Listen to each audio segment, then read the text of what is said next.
네, 마지막으로 이유빈 청년 나오셔서 스피치 해주시겠습니다.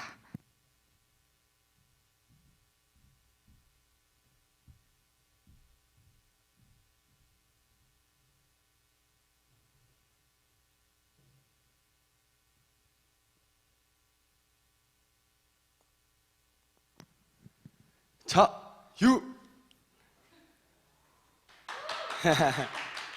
제가 저번에 스피치를 하고 나서 너무 내가 영상을 보는데 해맑게 웃고 있으니까 나라에 좀 중요한 시기에 왜 이렇게 실실 웃고 있나 너무 웃었나? 웃으면 안 되나 생각도 했는데 제 웃음은 그런 어떤 나라의 안보 상황을 몰라서 웃는 웃음과는 다르게 어떤 웃음이냐, 하나님을 신뢰하기 때문에 웃는 미소라는 것을 제가 생각했습니다. 헌법 제72조에 보면 국방, 통일 등 국가 안위에 관한 주요 정책은 국민 투표에 붙일 수 있다고 나와 있어요. 그러니까 이 뜻은 이 뜻은 헌법 제72조의 뜻은 대한민국 대통령이 어떤 일을 할 때에 어떤 국가 안보에 큰 영향을 주는 일이거나 아니면 중요한 사항이거나 또는 북한과 어떤 합의를 봐야 하는 상황이거나 아니면 심지어는 북한이 건네는 서류에 사인을 해야 하는 상황이라면 반드시 그것은 국회의 첫 번째로 국회 심의를 통과해야 되고 두 번째 국민의 투표를 통과해야 된다는 거예요. 그런데 2018년 9월 19일에 문재인 대통령께서 평양으로 건너가셨습니다. 근데 북한이라는 나라는 어떤 나라죠?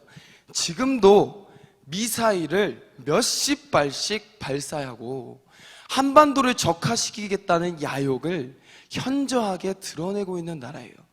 근데 북한이 건넨 그 남북 군사 합의서에 문 대통령이 어떻게 했어요? 사인을 했어요. 이것은 첫째로 헌법을 무시한 행동입니다. 왜?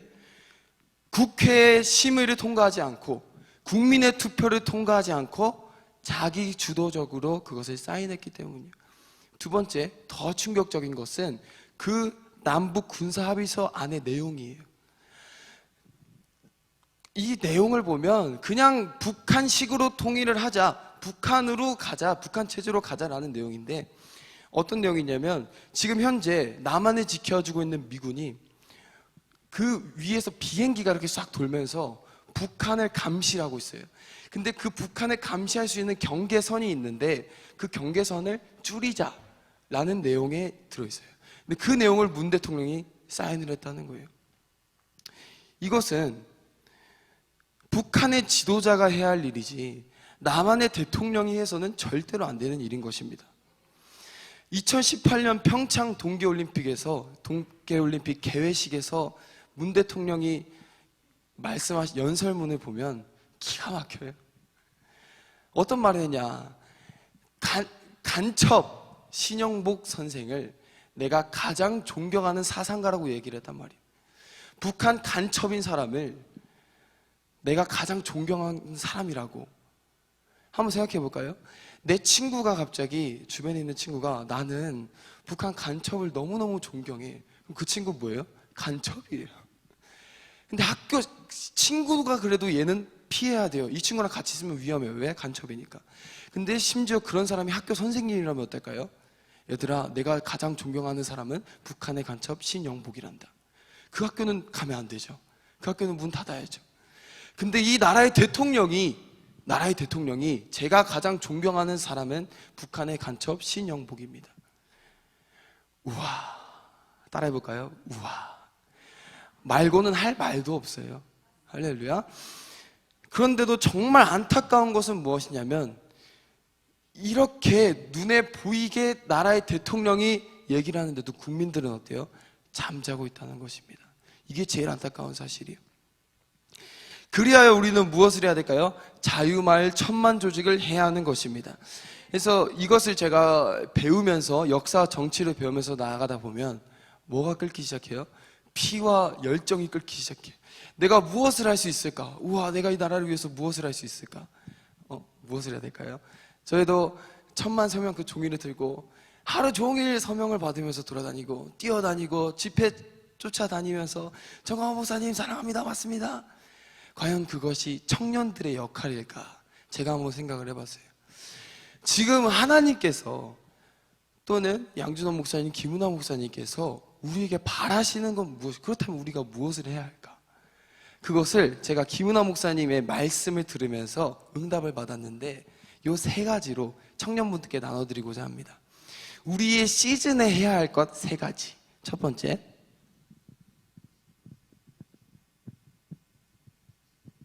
번째, 말씀입니다.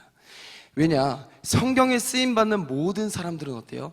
말씀으로 훈련된 자만 하나님이 쓰신다는 거예요. 성령 충만하면 어떤 역사가 벌어져요? 말씀을 전파하는 역사가 벌어진다는 거예요. 말씀을 모르면 성령 충만할 수도 없고, 말씀을 모르면 성령 충만해도 빈 깡통인 거예요. 일을 할 수가 없기 때문에. 그래서 우리 하나님의 일꾼은 어떤 사람? 말씀의 사람. 두 번째,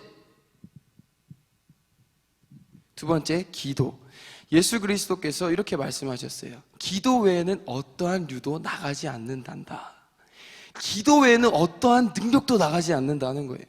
우리가 아무리 어떤 일을 하고 공부를 열심히 한다 하더라도 기도 없이 정치를 알아. 그러면 어떻게 할까요? 머리만 팍팍 쌓인 그냥 답답한 사람이 되는 거예요. 할렐루야. 그리고 제자들의 사역에도 제자들은 매일 3번씩 기도를 했어요. 이것처럼 성령의 사람은 어떤 사람이다? 기도의 사람이다. 근데 가장 중요한 게 있어요. 말씀만 열심히 하면 어떻게 될까요? 교만한 바리새인이 돼요. 근데 기도만 하면 어떻게 될까요? 신비주의자, 은사주의로 빠지는 경우가 많아요. 그렇다면 말씀과 기도만 열심히 하면 어떻게 될까요? 왕 바리새인 은사주의자가 되는 거예요. 그래서 반드시 우리가 따라야 할 것이 있는데 김은하 목사님께서 무엇을 말씀하셨냐? 성령도 너무 맞는 말이지만 순종입니다. 할렐루야. 순종할 때 우리가 진정한 하나님의 사람이 되어가는 거예요. 성령 충만을 받아야 하는데 성령 충만을 어떻게 받냐 했을 때 우리가 목사님들의 바톤을 이어야 돼요. 다음 세대의 주자가 되어야 돼요. 제2의 이승만 정광훈이 되어야 돼요. 어떻게 될 거냐 이거예요. 역사 공부 많이 해서 우리가 열심히 천만 설명해서 우리가 어떤 열심히 일을 해서 그것이 아니라는 거죠. 말씀, 기도, 순종. 우리가 이 시즌에 이 3가지 말고 다른 것은 다 지워버리시길 축원합니다. 말씀, 기도, 순종 말고 싹 없는 거예요. 제가 김은하 목사님 말씀 들으면서 제가 해야 될 역할은 무엇일까요? 이 트라이앵글 말고 제 안에 모든 것들이 사라졌을 때 방향성이 잡히더라고요. 이거구나. 매일 말씀, 기도, 순종 이 방향성을 가지고 매일 나아가야 하는 거구나. 내가 하는 공부도 의미 없고 내가 하는 사업도 의미 없어요. 사업도 이 안에서 나아가야 하는 물론 그런 일이 될 수 있겠지만 그래서 저와 여러분이 정말 다음 세대에 쓰임받는 일꾼이 되길 원하십니까? 제2의 정광훈, 제2 이승만이 되길 원하십니까? 우리가 이 3가지 트라이앵글을 오늘 마음속에 새기시고 쓰임받는 저와 여러분 되시기를 예수 그리스도 이름으로 축원합니다. 감사합니다.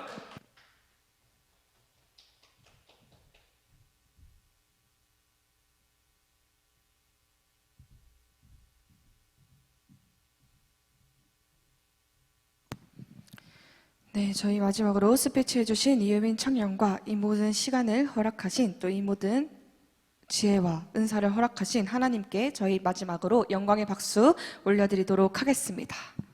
아멘.